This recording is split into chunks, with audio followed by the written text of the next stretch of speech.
हमने रिव्यू किया उनके हलफनामे को, और उनके हलफनामे के जितने भी पन्ने थे उसको, या जितने भी क्लाउज थे, सेक्शन थे, मैंने एक एक करके उसको रिव्यू किया, समीक्षा किया।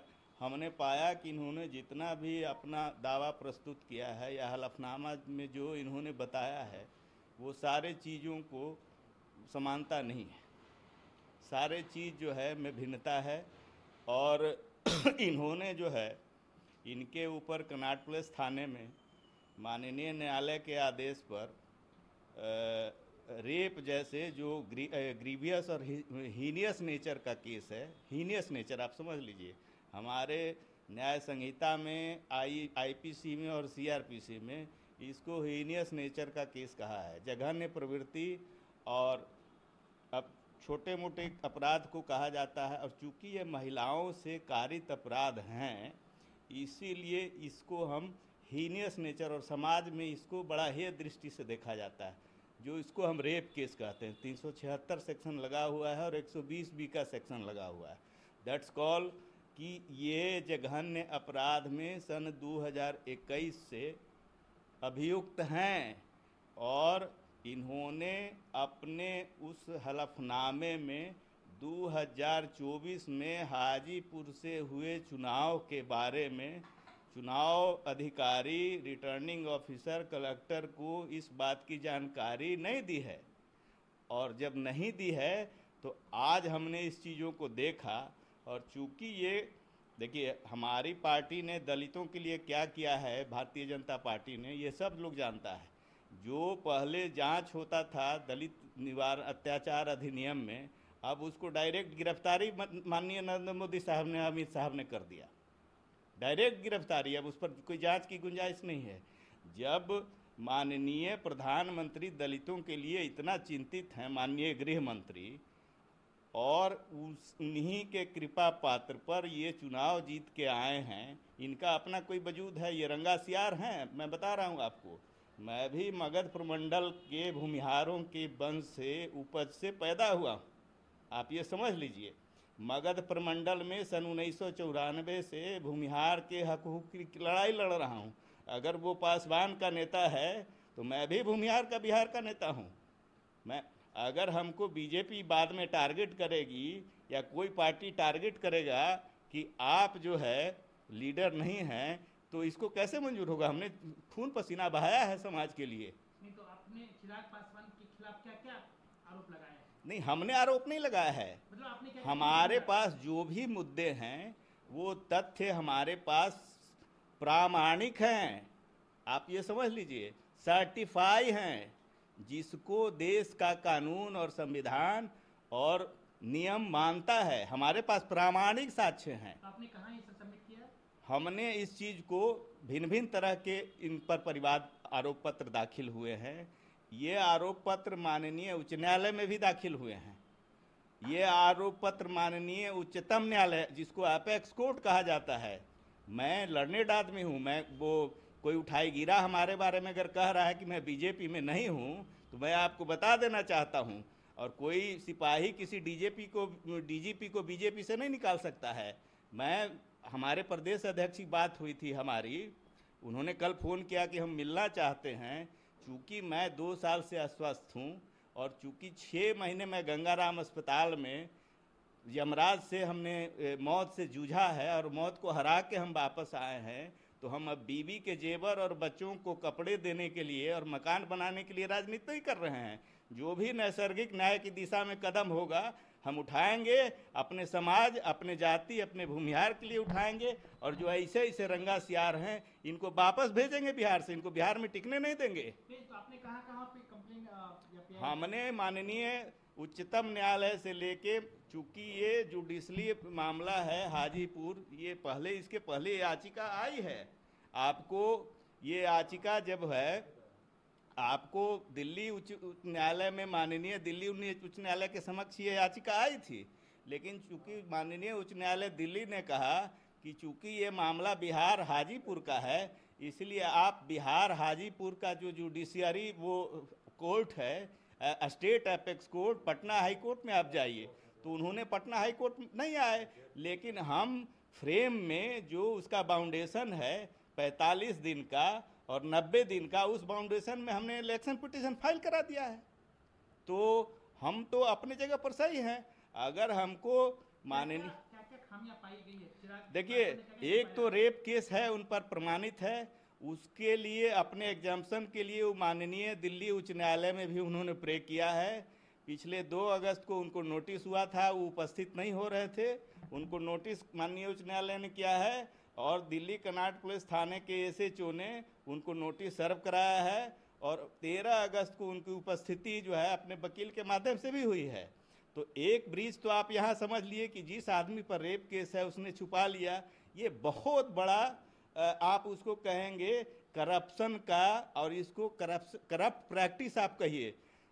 आपको पीपुल रिप्रेजेंटेटिव एक्ट जो है ना, इसको करप्ट प्रैक्टिस 123 सेक्शन के तहत इसको मानता है और 123 के तहत आपको मैं बताना चाहता हूं कि श्रीमती गांधी बहुत बड़ी स्टालवर्ट थी और बहुत बड़ी डिप्लोमेट थी, देश स्तर नहीं विदेश की डिप्लोमेट में नाम आता था, लेकिन उनके भी इस मामले में माननीय उच्च न्यायालय इलाहाबाद हाई कोर्ट ने 6 साल के इनको बैन किया था। तो हम भी 6 साल के लिए चिराग पासवान को बैन करेंगे और यहाँ से बाहर भेजेंगे, मैं आपको दावे से कह रहा हूँ।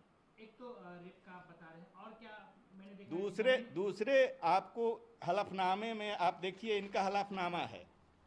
दूसरे ये चिराग पासवान लिखते हैं कि हमारे पास जो है पुलिस थाने में कोई केस नहीं है, न्यायालय में कोई केस नहीं है, कोई धारा नहीं है, सारे में शून्य दिखा रहे हैं। आप देख लीजिए, हम नहीं कह रहे हैं, ये चिराग पासवान का हलफनामा है। इधर दिखाइए कैमरे के। हाँ ठीक है, ये चिराग पासवान का हलफनामा है। तो हम मामले जो इन पर दर्ज हैं मुकदमे, उनके बारे में बताना चाहते हैं कि इन्होंने बताया है कि कोई भी मुकदमे इन पर दर्ज नहीं है, कोई भी मुकदमे नहीं है।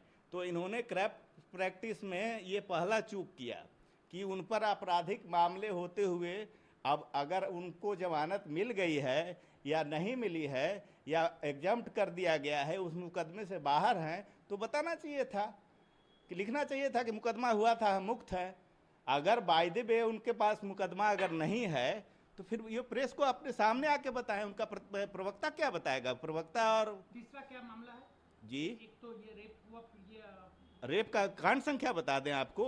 नहीं अब और क्या क्या मतलब मामले हैं उनके? दूसरे मामले हैं कि आपकी कृषि भी आस्थिया, आस्थिया का मतलब होता है, और जंगम, जंगम का मतलब होता है वो संपत्ति, आस्थिया का मतलब होता है वो संपत्ति, स्थावर संपत्ति होती है और जंगम संपत्ति। हिंदी में भी बता देते हैं, हिंदी इतना वो टफ सब्जेक्ट है, इतना आसान विषय नहीं है।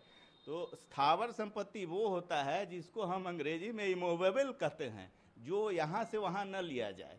तो इनके पास सहरबन्नी में, ये लिखते हैं कि हम सहरबन्नी में पैदा हुए हैं और ये मंत्री जी टोला ग्राम पोस्ट सहरबन्नी थाना अंचल अलौली खगड़िया के वासी हैं। इनका वोटर लिस्ट में भी खगड़िया सहरबन्नी में नाम है। तो खगड़िया सहरबन्नी में आप पैदा हुए तो वहाँ घर है कि नहीं आपका, वहाँ ज़मीन है कि नहीं आपका। ये इनका दूसरा चूक है, ब्रीच इनका दूसरा है। और ये लिख रहे हैं कि इनका जो कृषि योग्य भूमि है, कृषि भूमि की अवस्थित अवस्थियाँ, सर्वेक्षण संख्या, क्षेत्र एकड़ में सारे में शून्य दिखाया, नोट एप्लीकेबल लिखाया है। तो विरासत में आई संपत्ति है कि नहीं, मैं आपको दावे के साथ कह रहा हूँ, हमने सर्टिफाई कॉपी अलौली और डीएम खगड़िया से बात करके और उनसे सूचना लेके नियम संगत हमने मांग किया कि आप बताइए कि इनके नाम से जमाबंदी चिराग पासवान के साथ है कि नहीं। उन्होंने बताया कि इनके दादाजी जामुन दास और इनके पिताजी रामविलास पासवान और धनिक लाल दास, सोमन दास आदि के नाम से 80 एकड़ ज़मीन खगड़िया में सहरबन्नी गांव में है। ये देख लीजिए, ये जमाबंदी है, ये है जमाबंदी। और ये जमाबंदी आपको दिखाना चाहता हूँ कि ये जामुन दास हैं, पिता जलधारी दास, धनिक दास, सोमन दास, ये इनके जामुन दास इनके दादाजी हैं। तो जब इनके दादाजी के नाम से एंसेस्ट्रल प्रॉपर्टी है, पैतृक संपत्ति है, तो फिर ये कैसे कह रहे हैं कि हमारी पैतृक संपत्ति नहीं है। और कृषि 80 एकड़ भूमि का जमींदार हुआ करता था पहले के दिनों में, सबको 80 एकड़ जमीन नहीं हुआ करता था। तो 80 एकड़ में अगर इनके 3 भाई हैं रामविलास पासवान जी के, तो समझिए कि 28 एकड़ से 30 एकड़ भूमि इनकी है ना, तो ये कहाँ लिखते हैं ये? तो यहाँ भी चूक है इनका, इस मामले पर यहाँ भी चूक है, तो ये भी मामला गया। अब ये तीसरा ब्रीच जो है, अब क्लियर हो गया ना कि क्या है मामला। अब तीसरा ब्रीच जो है कि ये लिखते हैं कि इनका श्री कृष्णापुरी में एक आवास है, तो श्री कृष्णापुरी में जो आवास है उस समय इनकी आयु क्या थी? उन्होंने ये लिखते हैं कि हम 90 लाख में लिए थे 2009 में, तो 90 लाख 2000 कहाँ से लाए रजिस्ट्री कराने के लिए? तो हमने रिस्पोंडेंट रजिस्ट्रार को भी बनाया है, पटना रजिस्ट्रार को, कि आप बताइए कि 90 में उसका सर्किल रेट क्या था। हमने वकालत पढ़ा हुआ है, आप ऐसा मत समझिए कि हम ये यूं ही बोल रहे हैं। तो 90 लाख रुपए जब 2009 में आप ज़मीन श्री कृष्णापुरी में खरीद लिए और 12 कट्ठा ज़मीन है, तो 12 कट्ठा ज़मीन का भी सर्किल रेट होगा तो कम से कम 24 करोड़ रुपया होगा। तो 24 करोड़ की जगह ये 90 लाख लिखते हैं, अभी लिखते हैं कि अभी बाजार मूल्य 1 करोड़ 2 लाख रुपया है, तो ये भी गलत है। तो करप्ट प्रैक्टिस के मामले में ये रंगा सियार हैं। इनके पिताजी दलितों के जरूर करने वाले थे, हमको भी वो काफ़ी पहचानते थे, हम उनका इज्जत करते हैं, अदब करते हैं, आदर करते हैं, शीश नवाते हैं। लेकिन ये उनके लाश पर भी ये लड़का चिराग पासवान ने राजनीति किया है, और 4 दिन उनके लाश को मैक्स और अपोलो अस्पताल जैसे अस्पताल में 4 दिन अपने ओछी लोकप्रियता, चुनाव चल रहा था, मैं उस समय चुनाव लड़ रहा था, 4 दिन उसी अस्पताल में गमकते छोड़ दिया रामविलास जी को। हम लोग को तो ये दिल में जो टीस है, सारे लोग जानते हैं इस बात। आप इतना दिन से क्यों नहीं बोल रहे थे? अभी कहा जा रहा है कि आप कहीं ना कहीं विपक्ष के साथ मिल गए हैं और चिराग पासवान, देखिए, हम विपक्ष को हम कर रहे हैं, उसको बदनाम कर सुनिए रहे हैं। सुनिए, हमको डिफेम करने की हमने कहा कि हम बीवी के लिए जिंदा जेवर बनाने के लिए नहीं है। जब जमराज से 6 महीना से हम मिल के आ गए तो मरने का डर नहीं है, और अब जब यहाँ आ गए तो जो भी सही होगा हम उत्पात मचाएंगे। अब पार्टी जो दंड देना चाहिए हमको, उससे कोई मतलब नहीं है। कब ज्वाइन किया? मैंने 2012 में ज्वाइन किया है। हम आपको अब सारी चिट्ठियां भी दिखा सकते हैं, सारे कार्ड भी दिखा सकते हैं। सुशील जी हमको लाए थे पार्टी में, सुशील जी को हम नेता मानते थे, बाकी हमारे सब समसामयिक हैं, हमारे लीडर नहीं हैं। हमारे लीडर माननीय विनोद तावड़े जी हो सकते हैं, हमारे लीडर केंद्रीय नेतृत्व हो सकता है, ये लोग हमारे मित्र हो सकते हैं या समसामयिक हो सकते हैं। प्रदेश अध्यक्ष जी का फ़ोन आया था, हमने उनको बता दिया कि मैं कल दिल्ली जा रहा हूँ, मैं फॉलोअप में रहता हूँ एम्स और गंगाराम में, इसीलिए हम पटना में नहीं मिल सकते, दिल्ली में भी मेरा आवास है, वहीं आप कृपया आइए, हम आपको चाय पिलाएंगे और हम मिलेंगे।